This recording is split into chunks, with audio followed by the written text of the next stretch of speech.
about the Elan Ripstick 102. Just like all of the Ripstick collection, they do have a right and left ski, their amphibio rocker profile. This is their tube-light wood core. It has, the carbon rods, just like all the Ripstick skis, fiberglass, and then they have flax fiber as their dampening in this ski. And they have carbon stringers now built into the wood core, and they put them on the bottom of the wood core instead of at the top, so to kind of take away from the vibrations and harsh feelings of the previous generation skis. I found online, anywhere from 1720 grams to 1780 grams, so maybe we call it 1750 grams for weight. And then this is the 182, and it is a 18.8 meter radius.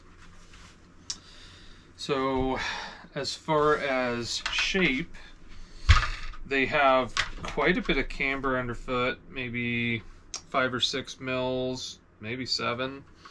Rocker starts here, comes down to about there with the camber crushed. And then as far as the tail, rocker starts here, pretty low. I'd say that's average for, this style ski. And this was a fun one for me because I made a lot of different correlations between this and some other skis of the past. Not really the past for me because I still own them. So as far as flex pattern for this ski has a very similar flex pattern to the previous Elan Ripstick 88. So as the skis, the previous generation, as they got wider, they got stiffer. I, at one point or another, have owned an 88, I've owned a 96, and I've owned a 106. I wanted the 106 to kind of be a do-all, end-all ski, and, when I bought that, I was trying to kind of have less skis at the time, and wanted a ski that kind of checked a lot of different boxes. I ended up not really getting along with that ski just because it kind of has a speed minimum to really get it to carve, and I didn't necessarily love its soft snow feel. So it kind of did everything, but it wasn't very much fun in anything, to me at least. And I felt like you didn't get a lot of turns going down the hill. You would get up to speed, you'd do 3 or 4 turns, and then you weren't going fast enough to really bend the ski and get kind of a fun dynamic turn. So it kind of took away from, the idea of like a ski to do everything. And, if you try to get a ski to do everything, it's probably not going to do anything really great. And, for the Ripstick 106, that's what you got. This ski, on the other hand, rather than a stronger flex pattern like the 106, has a flex pattern that's much more reminiscent of the old Ripstick 88. It's, fairly, I'd say medium strong flex underfoot. And the tail is actually pretty strong as well. Like, it has a fair bit of strength there. But then this tip, the nose, is like pretty soft, from, a foot up from the binding, like, it's pretty soft. And the previous Ripstick 88 had, and I actually just went and flexed them side to side, and they're very similar in a lot of ways. So, that kind of explained to me why I kept thinking about the Ripstick 88 when I was skiing this thing. This is more damp. It is, obviously a better floater. You got a lot more width underfoot. But the shaping and the rocker profile and all of the things are very like Elan Ripstick. Like, it's been that way for years, and it's a good shape, it's a good profile. just having the softer tip on this ski allows this ski to have a much better soft snow performance feel. And in my opinion, I think this is a much better soft snow ski than the 106 ever was. So when I bought the 106, this is what I was hoping the 106 was going to feel like, and it just, it just didn't feel this way. So I also A and B'd this against a Blizzard Rustler 10. So I have a 2021, so the previous generation Rustler 10. And the Rustler 10's a little heavier, like the rocker profile is a little different. It's more twin tip. This is more directional. But they both are 102 underfoot skis, and they both are intended for a similar purpose. So I skied both of those, this and the older Rustler 10, on a 8 to 10 inch kind of wet, fresh snow day. And I mean, the snow was really fun. What never really got too sticky, and you were able to still cut through it and push through it. So, for the conditions that day, this thing did really, really well. The Rustler 10 is a ski that I've just kind of held on to because it's kind of the standard, in my opinion, of what a 100 200 foot ski should feel like and perform. It should do all kinds of different things pretty darn well. Like, you should be able to take this ski up on any fresh snow day and have a blast. So it's kind of a ski that I've held on to, both for fun and my own personal, but as a ski to compare other skis against, because that was just a really, really good ski. This ski is pretty turny. So,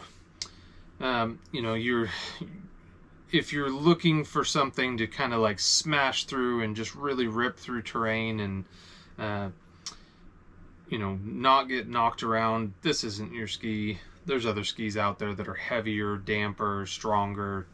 This is a ski for most people on most days, and it's a really good one. So I would comfortably say that I could take this up to the mountain and ski this on pretty much any day, except for like the polar ends, like 12 plus inches of snow and bulletproof ice. I wouldn't want to ski this on it. But for everything else, this ski is really compelling. Like I was saying, it's kind of turny. That softer, nose on this thing actually allows you, even with an 18.8 meter turn radius, which is pretty long. That's what I would kind of expect for this style of ski for the soft snow performance. But you can get much shorter turns, in a carving turn. This thing feels, I don't know, I would call it 17. Like you could probably find like 17 meter turn radius in a carved turn on, edgeable groomers. And like Elan has always had pretty sharp edges on their skis, so they actually do pretty well on firmer groomers. As a whole, I've been very impressed with these. They're lightweight, they're very maneuverable, there's not a lot of weight in the tips and tails. This is kind of a funny setup because I've got a Marker Duke PT16 touring binding on it, which is hefty. So to pair that with a Ripstick 102 is a little odd, but it's good binding, good ski. So if you're looking for a ski that you can take up and have a really good time on, you're not looking for absolute, like stability and power out of a ski, and you just want something that you'll have a really good day on, this could be a great choice for most people on the mountain. Like I would say, for, I don't know, 80% of the people on the mountain, if you're looking for a ski like this would be a really good choice. And I think this is you know, like Ripsticks have always done really well in the past. I would say that this ski is one of their better all-around skis that they've made, you know, because it actually does very, very well in soft snow. Like I was able to do, you know, slarved out, you know, turns in fresh snow. I was able to do jump turns, you know, without feeling like there wasn't enough under my feet to catch me when I was landing, you know, on like steep stuff. And then, you know, you take this thing on piste and it edges really well and it turns and it feels like, you know, pretty dynamic for a 100 and 200 foot ski. And then you take it into moguls and it's light enough and quick enough that you can kind of just like slap through the moguls or slide through them. You know, you could slarf or slap through them on this ski, and it's pretty versatile there too. And then you take this in the trees and it does really well there too. So, and it's funny to me because I watch a lot of different stuff on the internet, and I just haven't seen a lot for this ski this year. And I kind of wonder why, because the versatility and the appeal to the masses, like this ski has it. So why isn't it, you know, kind of out there and, you know, more people buying this thing up? And maybe they are. Maybe lots of people are buying this up and loving it. But it kind of doesn't really feel like that to me. And I feel like this ski should be on a lot of people's lists of skis, you know, based on all that it can do. So if you're looking for a really well-rounded all-around ski that is pretty lightweight, edges well, and has good soft snow performance, this ski could be a really great option for you, and you should definitely check it out and let me know what you think. So like and subscribe below, and we'll talk to you on the next one. Thanks. Whew. Well, that's interesting. That little like blowover cornice just cracked on me. I wonder if they're going to be closing today. Yeah. They're closing the lift. Is that what they just